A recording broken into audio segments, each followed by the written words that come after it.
এখন তো মাঘ মাস, কিন্তু মাঘ মাসে সেই যে ঠান্ডা হাড় কাঁপানো সেটা আর নেই।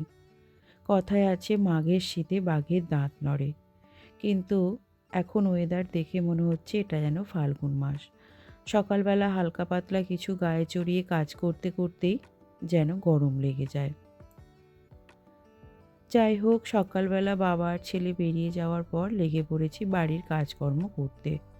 পুরো বাড়ি ঘর দুয়ার সুন্দর করে ঝেঁটিয়ে তারপরে নাতাটাও দিয়ে নিলাম। অনেকগুলো জামা কাপড় জাঁকিয়েছিলাম, সেগুলো এখন কেচে ধুয়ে মেলে দিচ্ছি। যেহেতু রোদের তীব্রতা প্রচুর, তাই শুকনো হতে খুব বেশি সময় যাবে না। বাসি বিছানাটা আজকে একটু দেরি করেই গোছালাম, কারণ ঘরদুয়ার বেশ নোংরা ছিল। তাই ঘরদুয়ারটা আগে পরিষ্কার করে তারপরেই বিছানাটা গোছালাম।